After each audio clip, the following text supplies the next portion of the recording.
Welcome to Sensual Sequence Contents, home of romance and sensual life stories received and shared.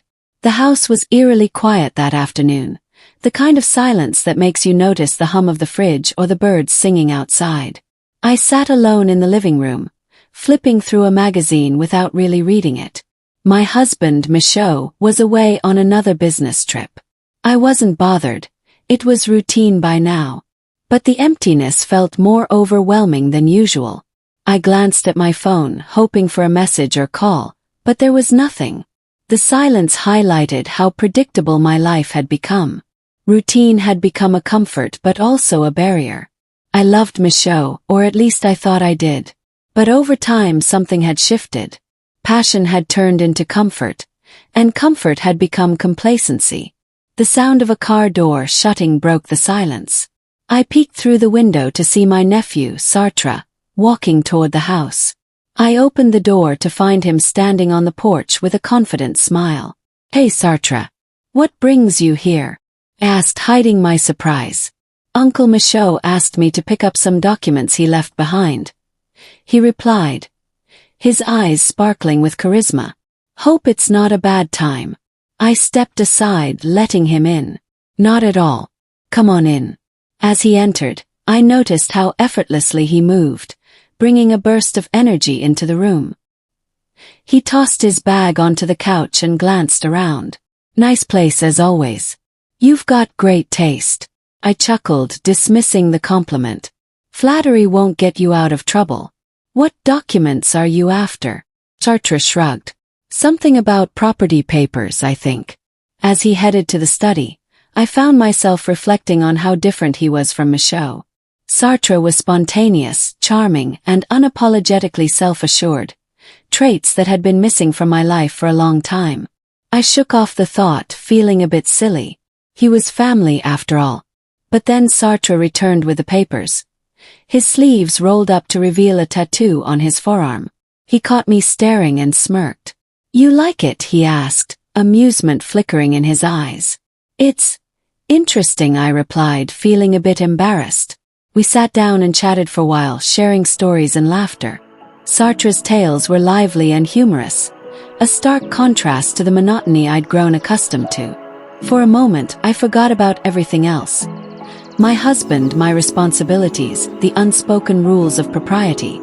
It was just Sartre and me, two people sharing a connection I couldn't quite define.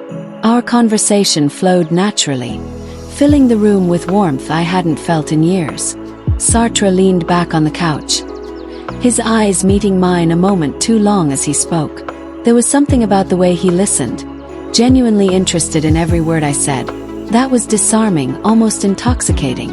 At one point, Sartre reached for the glass of water on the coffee table, and our hands accidentally touched. The contact was brief, but it left a lingering sensation. I instinctively pulled back, laughing it off, but I could feel the heat rising in my cheeks. "You all right?" Sartre asked, his voice trailing off as he studied me with an intensity that made my heart skip a beat. His tone was casual, but his eyes searched mine. "Of course," I said quickly, standing up to create some distance. "It's just warm in here, that's all." I busied myself in the kitchen, trying to shake off the tension, but I could sense his presence even from across the room. When I turned back, he was standing in the doorway, leaning against the frame with effortless confidence. "You seem different today," he remarked, his voice softer. "Different how?" I tried to sound indifferent, but his words caught me off guard. "I don't know, maybe more alive." There was sincerity in his tone that made it hard to dismiss as flattery. I felt seen in a way I hadn't in a long time, and it frightened me. "Sartre, you should probably go soon," I said finally, avoiding his gaze. "Why?" he asked, stepping closer. I quickly replied, "No reason, just." He pressed his eyes into mine, and I didn't have an answer. Or maybe I did, but I couldn't bring myself to voice it. The air between us felt charged, heavy with unspoken words and unacknowledged feelings. Sartre was standing too close now, and I felt my resolve weakening. "This isn't right," I whispered, more to myself than to him. "I know," he said, his voice low and steady. But doesn't it feel right? I looked up at him, my heart racing. For a moment, the rest of the world faded away. It was just the two of us, suspended in a moment that felt both impossible and inevitable. Sartre reached out, brushing his hand against mine. I didn't pull away. The room seemed to contract around us, the distance between us vanishing as if it had never been there. My mind screamed at me to stop, to step back, to consider the consequences, but I couldn't move. Just as the tension peaked, the sound of the front door opening shattered the moment. My heart leapt into my throat as we quickly separated, both turning toward the noise. Bergeron, Sartre's cousin, stood in the doorway. His expression a mix of confusion and suspicion. "Hey," Bergeron said slowly, his eyes darting between us. "Am I interrupting something?" "No, of course not," I replied, forcing a laugh that felt hollow even to me. Sartre was just leaving. He was grabbing some papers for Michaud. Sartre addressed his cousin with a casual grin. "That's right." Bergeron raised an eyebrow, clearly not convinced. "Funny. He didn't mention you'd be here." Sartre shrugged, his easy demeanor unchanged. "I didn't think it mattered. We were just catching up. Nothing more." The words hung in the air, seemingly harmless on the surface but loaded with unspoken meaning. Bergeron seemed to sense it, his gaze lingering on me a moment longer than was comfortable. "Well, I'll let you two continue," he said finally, his tone clipped. As he turned to leave, he threw a glance back at Sartre. "Uncle Michaud asked me to stop by and pick up the same papers." My stomach churned as realization hit me. Sartre's excuse had been exposed. Bergeron's presence was a stark reminder of the line I had nearly crossed, and shame washed over me like a wave. "I think there's been a misunderstanding," I said quickly, desperate to regain control of the situation. "Sartre already has the documents. You don't need to be here."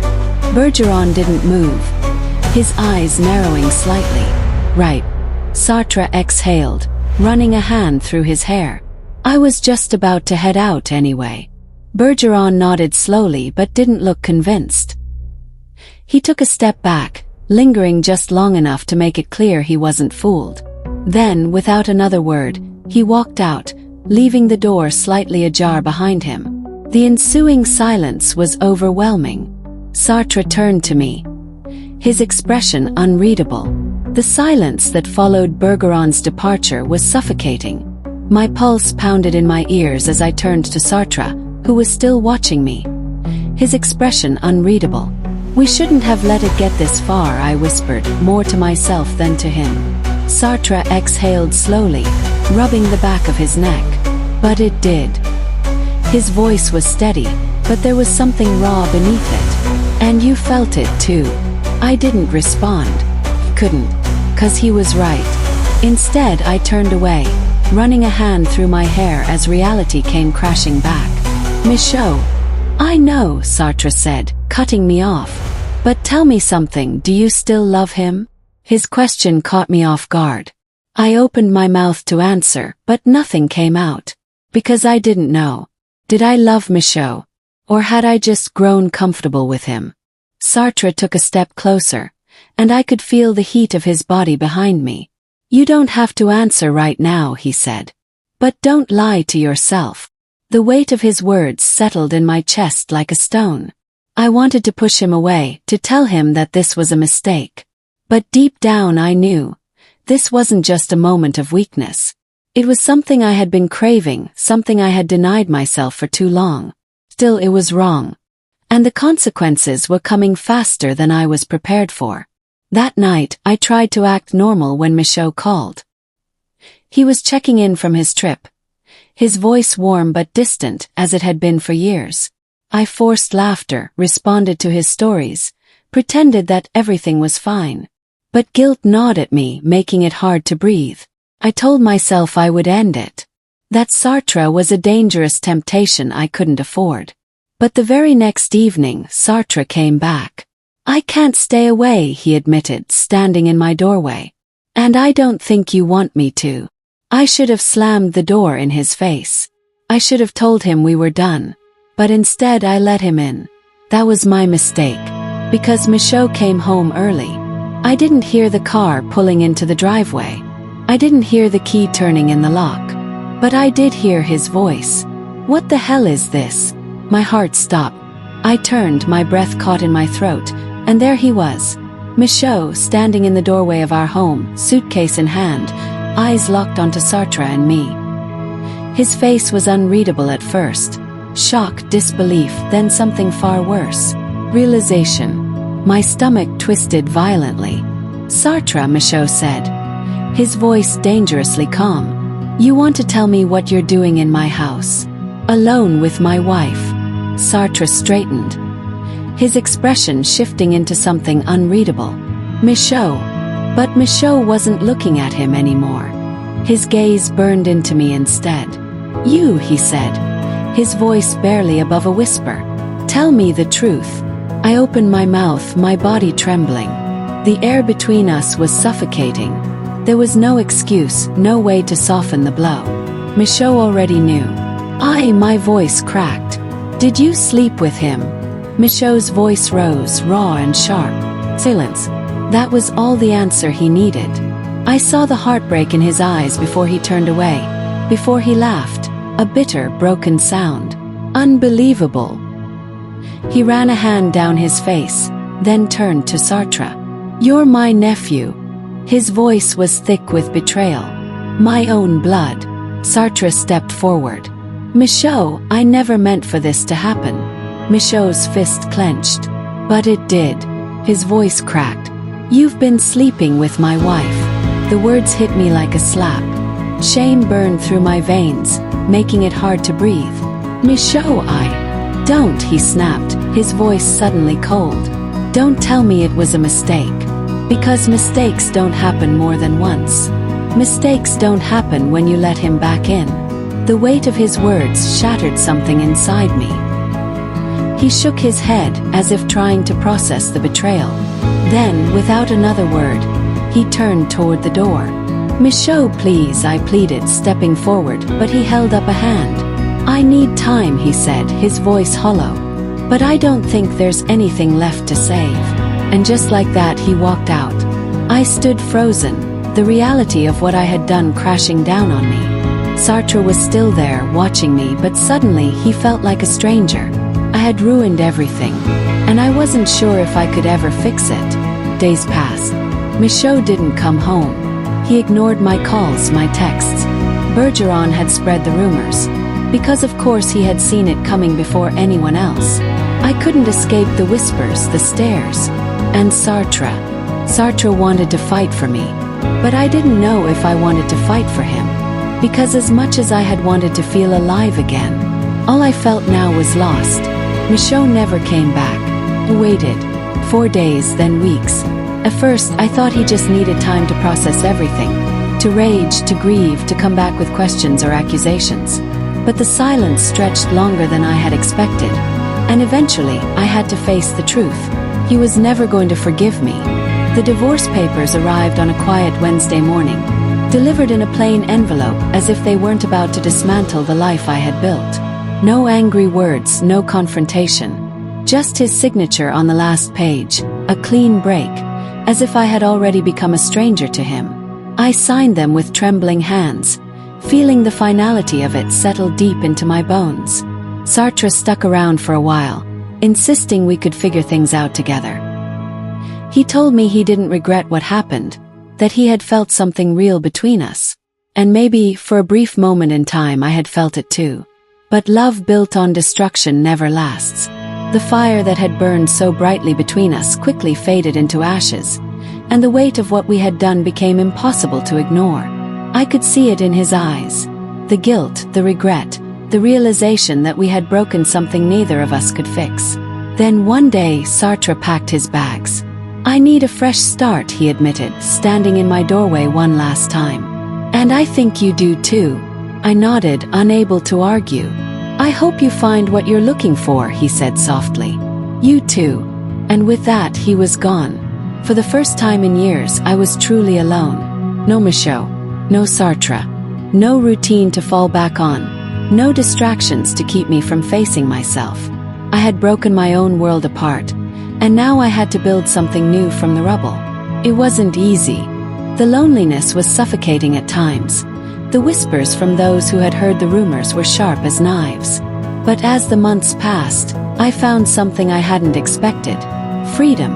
I redecorated the house, filling the empty spaces with colors Michaud never would have chosen. I picked up new hobbies, traveled to places I had only ever dreamed about. I learned to sit with my own company, to embrace the silence instead of fearing it. And slowly, bit by bit, I let go. Michaud never reached out. Sartre never returned. But I no longer waited for them. Because for the first time in a long time, I was moving forward. And I wasn't looking back. Hi guys. If you love romantic and intimate scenes that make your heart race, then you're in the right place. Here on Sensual Sequence, we bring you the most captivating moments filled with passion, chemistry, and pure emotion. Don't miss out. Hit that subscribe button and turn on the notification bell so you never miss a new upload. Let's build a community that appreciates the art of love and connection. Subscribe now and let's dive into the world of romance together.